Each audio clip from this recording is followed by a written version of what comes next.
नमस्कार दोस्तों, स्वागत आप सभी का आपके अपने YouTube channel Eklavya education classes Nethana में। आप राजस्थान सरकार की किसी भी भर्ती की तैयारी कर रहे हो, चाहे वो पशु परीक्षक हो, चाहे वो सीईटी का एग्जाम हो या राजस्थान से रिलेटेड कोई भी एग्जाम की तैयारी कर रहे हो, तो उस तैयारी के अंदर एक महत्वपूर्ण अध्याय आता है इतिहास के बारे में। तो इतिहास की शुरुआत कर रहे हैं और सबसे पहला पॉइंट हमारा है रियासत काल। रियासत काल में सबसे पहले हम पढ़ रहे हैं मेवाड़ रियासत के बारे में। मेवाड़ रियासत जो राजस्थान की सबसे प्राचीन रियासत मेवाड़ रियासत, यानी मेवाड़ रियासत के अंदर जो वंश चला था, तो किसी एक क्षेत्र के अंदर सबसे ज्यादा सबसे लंबा शासन करने वाला वंश था, वो था मेवाड़ का गोहिल वंश। मेवाड़ का गोहिल वंश जो कि कालांतर में इसे सिसोदिया वंश में ये परिवर्तन हो गया था। यानी मेवाड़ का जो वंश था, मेवाड़ का जो राजवंश था, किसी एक क्षेत्र के अंदर लंबे समय तक चलने वाला विश्व का सबसे लंबा ये राजवंश था, जो कि छठी शताब्दी से लेकर के 1947 तक, छठी शताब्दी से लेकर के 1947 तक इसका शासनकाल रहा था। बात करते हैं कि मेवाड़ रियासत के अंदर कौन कौन से जिले आते हैं। तो मेवाड़ रियासत के अंदर जिले आते हैं, उदयपुर जिले आते हैं, उदयपुर जिला आता है। उदयपुर से अलग हुआ था सलुम्बर आता है। सलुम्बर के बाद आता है चित्तौड़गढ़। चित्तौड़गढ़ चित्तौड़गढ़ के बाद आता है राजसमंद। राजसमंद के बाद आता है भीलवाड़ा, और भीलवाड़ा के बाद आता है शाहपुरा क्षेत्र। ये जो 6 जिले हैं ये आते हैं मेवाड़ रियासत के अंदर। मेवाड़ रियासत के अंदर उदयपुर से सलुम्बर, चित्तौड़गढ़, राजसमंद, भीलवाड़ा और शाहपुरा, ये 6 जिले आते हैं मेवाड़ रियासत के अंदर। तो बात करते हैं मेवाड़ रियासत की स्थापना किसने की थी और क्या क्या खास बातें हैं मेवाड़ रियासत के अंदर। मेवाड़ का अन्य नाम भी है, इसे मेदपाट भी कहा जाता है, इसे प्रागवाट भी कहा जाता है, इसे सीवी जनपद के नाम से भी जाना जाता है, इसे कीवी जनपद के नाम से भी जाना जाता है। ये इसके उपनाम है, मेदपाट, प्रागवाट, सीवी जनपद और कीवी जनपद। कुछ में पहले मेव या मेद जाति के द्वारा जो क्षेत्र सुरक्षित था, यानी मेव या मेद जाति के द्वारा जो क्षेत्र सुरक्षा में लिया गया था, उस क्षेत्र को कहा गया है मेवाड़। उसका नाम दिया गया था मेवाड़। मेवाड़ जो सीवी जनपद था, इसकी राजधानी थी उसमें मध्यमिका।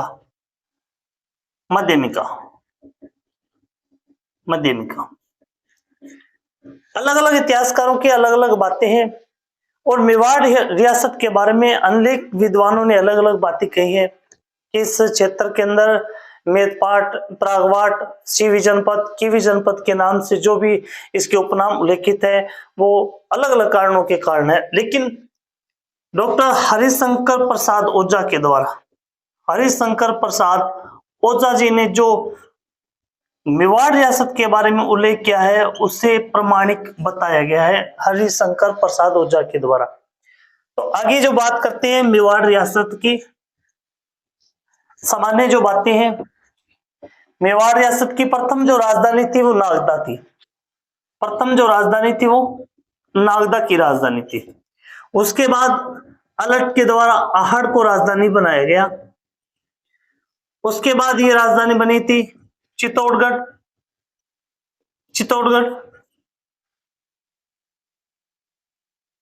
उसके बाद राजधानी बनी थी वो चावंड थी, और चावंड के जो बाद राजधानी बनी थी वो उदयपुर राजधानी थी मेवाड़ की। क्रम के अनुसार बताते जाएंगे आपको किस शासक ने कौन सी राजधानी बनाई थी और कहां से इसका उद्भव होता है मेवाड़ के बारे में।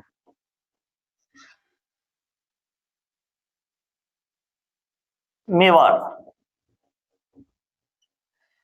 के कुल देवता की बात करें तो मेवाड़ के कुल देवता है एकलिंग जी, और माता की बात करें तो माता है बाण माता। बाण माता मेवाड़ के कुल देवता एकलिंगी है और मेवाड़ की कुल देवी है वो बाण माता है। मेवाड़ के जितने भी शासक थे, मेवाड़ के जितने भी शासक हुए उनका जो राज तिलक किया जाता था, उनका राज तिलक उंदरी गांव के भील सरदार करते थे। उंदरी गांव के भील सरदारों के द्वारा अंगूठे के रक्त से, सरदार के द्वारा अंगूठे के खून से शासकों का राज तिलक किया जाता था। जो भी शासक थे वो अपने कुल देवता से आशीर्वाद मांगते थे। युद्ध में जाने से पहले उसे कहते थे आशंका लेना, आशंका लेना। कोई भी शासक जब भी युद्ध में जाता था वो अपने कुल देवता से आशीर्वाद प्रदान करता था, आशीर्वाद लेता था, वो उसे आशंका लेना कहते थे, आशंका लेना। अब बात करते हैं कि सबसे पहले शासक कौन सा हुआ था, मेवाड़ की स्थापना किस प्रकार से हुई थी। तो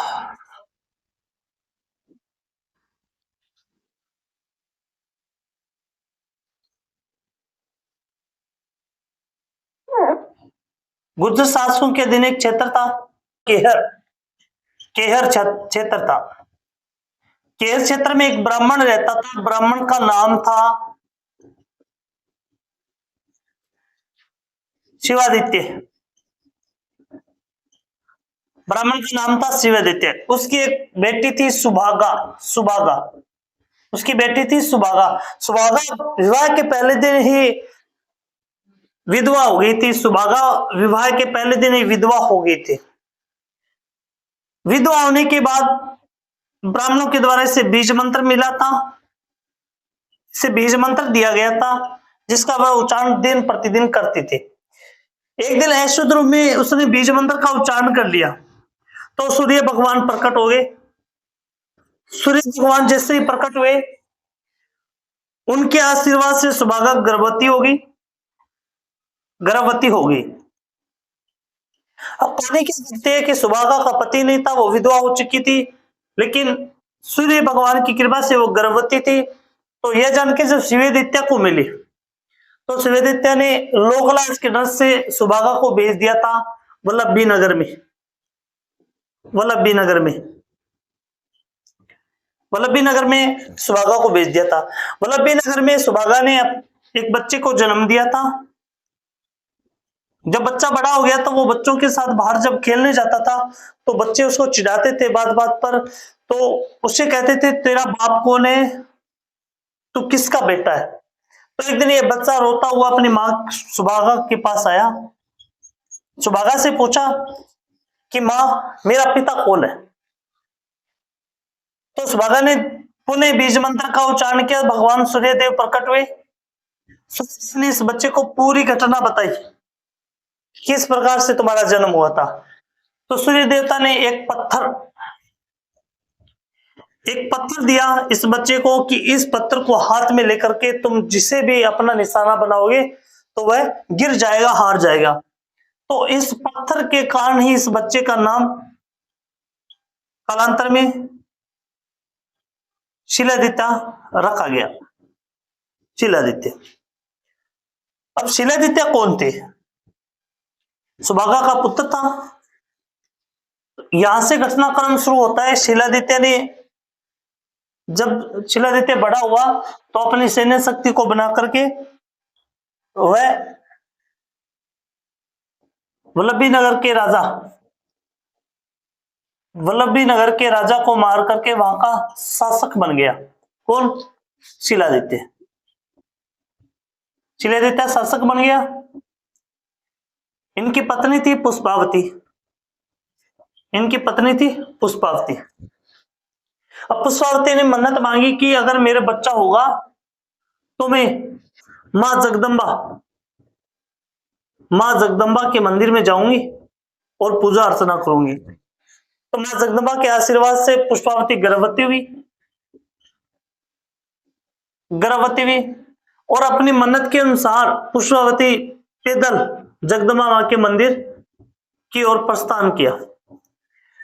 लेकिन इसके पीछे शिलादित्य शिलादित्य युद्ध के दौरान मारा गया, यानी इसकी मृत्यु हो गई। तो पुष्पावती मां जगदम्बा के मंदिर तक पहुंची थी कि उसे सूचना मिल गई कि उसका पति है वो मारा गया है, मारा गया। तो वहां पर पुष्पावती ने अपने धर्म के अनुसार सती होने की चेष्टा की, नहीं सती होने का प्रयास किया।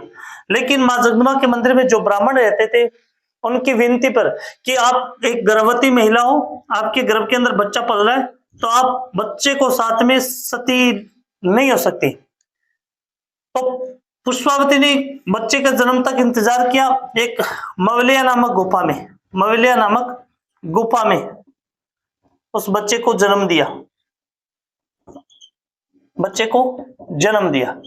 और उसने ये अपना बच्चा एक ब्राह्मणी को जिसके कोई औलाद नहीं थी, ब्राह्मणी कमलावती को यह बच्चा उसने दान में दे दिया। तो शिलादित्य की पत्नी पुष्पावती ने एक मवलिया नामक गुफा में एक बच्चे को जन्म दिया और उस बच्चे को एक कमलावती नामक ब्राह्मणी को बच्चे को दान में दे दिया और खुद है वो अपने पति की याद में सती हो गई। इस प्रकार से एक मवलिया नामक गुफा में बच्चे का जन्म होने पर इस बच्चे का नाम रखा गया था गुहा या गुहादेत, जिसे कालांतर में कहा जाता है गोइलादित्य। अब गुहा की संरक्षक बन गई थी, माता बन गई थी कमलावती। इसके लालन पालन में गुहा है वो बड़ा होने लगा और यह गुहा अपने आसपास के क्षेत्रों में भील जनजाति के बच्चों के साथ ये खेला करता था। भील जाति के बच्चों के साथ इनका खेलना कूदना शुरू हो चुका था। किसका? गुहा का। भील जाति के लोग इसका मान सम्मान करते थे, बड़ा ही आदर करते थे, क्योंकि यह ब्राह्मण गोत्र से था, तो ब्राह्मण समाज में पल रहा था, तो गुहा का मान सम्मान करते थे। वे भील जाति के बच्चे इसे अपना सरदार मानते थे, खेल में सरदार मानते थे। किसको? गुहा को। यह बात पता चल गई थी वहां के शासक मांडलिक को, और मांडलिक का कोई पुत्र नहीं था, तो उसने क्या किया, गुहा को अपना उत्तराधिकारी बना लिया और अपना साम्राज्य किसको दे दिया? गुहा को दे दिया। तो गुहा ने अपनी सैन्य शक्ति के साथ एक नई राज्य की स्थापना की। उस रियासत का नाम रखा था इसने मेवाड़। तो मेवाड़ का संस्थापक था गोहिलादित्य। इस प्रकार से गुहा ने एक रियासत की स्थापना की 6वीं शताब्दी के अंदर और अपना शासन उसने शुरू कर दिया था। इसलिए गोहिलादित्य को माना जाता है मेवाड़ का आदि पुरुष, मेवाड़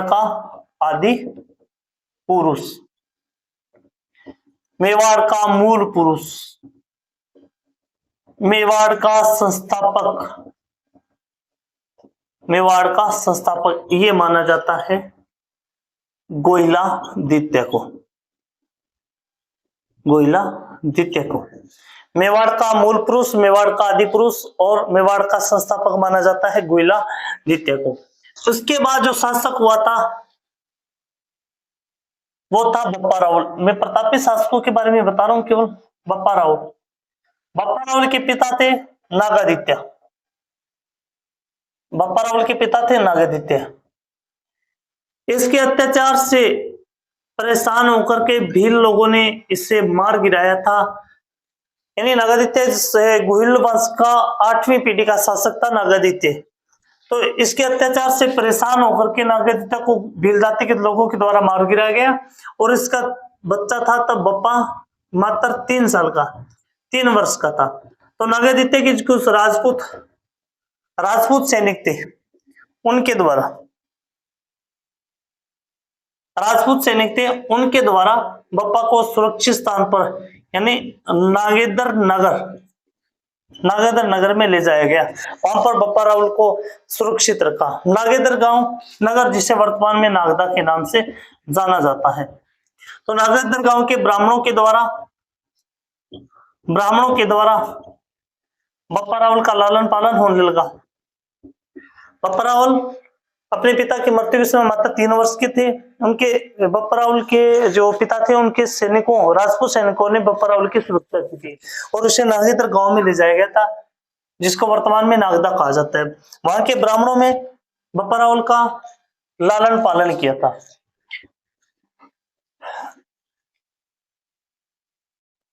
बप्पा रावल ब्राह्मणों की गाय चराया करता था। कहानी कहां घटती है कि ब्राह्मणों की गाय चराता था बप्पा रावल जंगलों में। एक गाय, इन गायों के झुंड में से एक गाय ऐसी थी जो सुबह तो दूध देती थी, शाम को दूध नहीं देती थी। एक किंवदंती चलती है कि ब्राह्मणों की बहुत सारी गाय थी, उनमें से एक गाय ऐसी थी जो सुबह तो दूध देती थी, शाम को दूध नहीं देती थी। तो वो गाय क्या करती थी, एक गुफा बनी हुई थी, गुफा में जाकर के कुछ पत्तों का ढेर था, उस ढेर पर अपने दूध की धार छोड़ा करती थी। अब ब्राह्मणों को शक हो गया कि बप्पा रावल हो ना हो ये बप्पा रावल इस गाय का दूध पीता है। बड़ी छानबीन के बाद पता चला कि ये गुफा के अंदर जाकर के ये गाय पत्तों के ढेर पर दूध छोड़ देती थी। तो इन पत्तों को उठा करके वहां देखा गया, तो वहां पर था एक शिवलिंग। वहां एक शिवलिंग था। शिवलिंग के पास बनी गुफा के अंदर एक महाराज, एक ऋषि जो भगवान शिव के पुजारी थे, एकलिंग जी की पूजा करते थे, हरित ऋषि इस गुफा में बैठे हुए थे। तो बप्पा को बड़ा आश्चर्य हुआ इस गाय को लेकर के, और वह ब्राह्मणों की गाय को छोड़ करके हरित ऋषि की गायों को चराने लगा। हरित ऋषि की गायों को चराने लगा और हरित ऋषि की सेवा करने लगा। अब आगे घटनाक्रम क्या होता है, एक बार बप्पा रावल गाय चराने जंगलों में गए हुए थे। बप्पा रावल गए हुए थे जंगलों के अंदर हरित ऋषि की गाय चराने गए हुए थे। तो पीछे से क्या होता है, हरित ऋषि को मोक्ष धाम की प्राप्ति हो जाती है। हरित ऋषि को मोक्ष मिल जाता है। तो सतयुग में क्या होता था कि जब भी किसी महात्मा या धर्मात्मा को मोक्ष की प्राप्ति होती थी, तो कहा जाता है कि वो यमराज के बैकुंठ में बैठ करके सर्वलोक को सिधारते थे। तो जब ये घटनाक्रम बप्पा रावल ने देखा कि हरित ऋषि बैकुंठ में बैठ करके कहीं जा रहे हैं, तो बप्पा रावल ने विनती की कि हे गुरुदेव, आप मुझे अकेले को छोड़कर किस और प्रस्थान करें। तो हरित ऋषि ने कहा था कि मुझे मोक्ष मिल गया, अब मैं यहाँ से सर्वलोक की ओर जा रहा हूं। तो बप्पा रावल ने विनती की कि मुझे आप कुछ दे करके जाइए। तो एक किंवदंती ये चलती है कि हरित ऋषि ने कहा बप्पा रावल को कि आप अपना मुंह खोलो और अपने थूक की पिक बप्पा रावल के मुंह में गिरानी चाहिए। अगर कहते हैं कि वह मुंह में गिर जाती तो बप्पा रावल अमर हो जाता। वह पिक गिरी थी बप्पा रावल के कदमों में, और जहां पर गिरी थी वहां पर निकला था खजाना। तो इस खजाने की सहायता से बप्पा रावल ने एक सेना तैयार की, और सेना को लेकर के इसने मौर्य शासक राजा मानमोरी को हराया था। 734 ईस्वी में राजा मानमोरी को हराया था और मेवाड़ पर इसने किया था शासन। ये किंवदंती चलती है। साथ में ये भी चलता है कि हरित ऋषि जो कि एकलिंग जी की पूजा करते थे, हरित ऋषि ने राष्ट्रसेनी देवी की सहायता से बप्पा रावल को मेवाड़ का सिंहासन दिलाया था।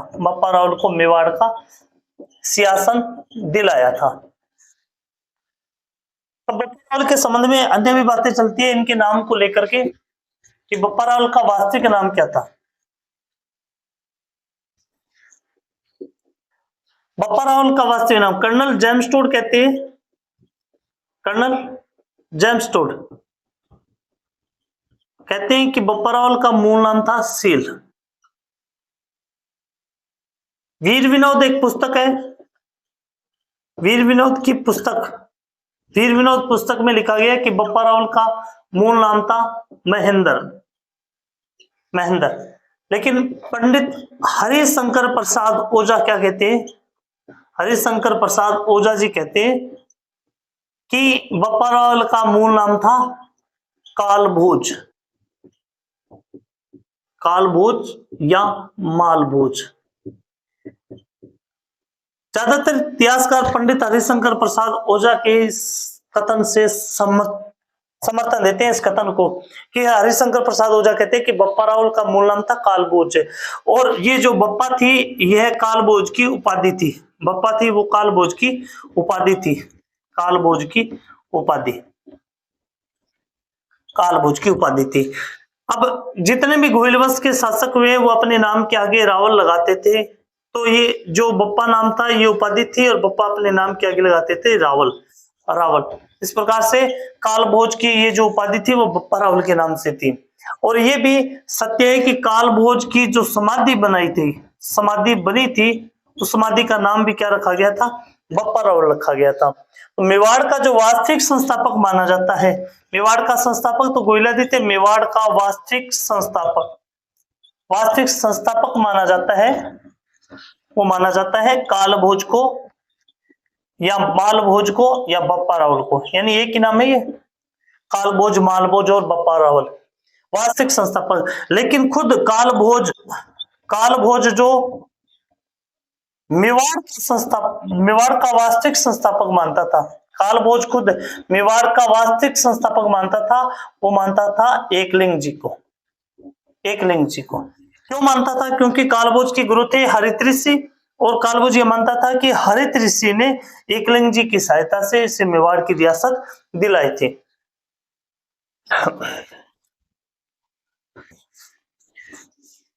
कालभोज, मालभोज, कालभोज, मालभोज। अब देखो इसके नाम के काल, यानी इसका शरीर बहुत बड़ा था। कहते हैं कि बप्पा रावल 35 हाथ की धोती पहनता था, 35 हाथ की धोती, 16 हाथ का सापा, 16 हाथ का सापा, और 32 मन की तलवार, खड़क रखता था ये 32 मन की तलवार। ये किंवदंती है कि शरीर इसका बड़ा था बप्पा रावल का, वो 35 हाथ की धोती पहनता था, 16 हाथ का सापा था, और 32 मन की तलवार थी। माल क्या खाता था, वो एक साथ 4 बकरे खा जाता था, एक साथ 4 बकरे खा जाता था।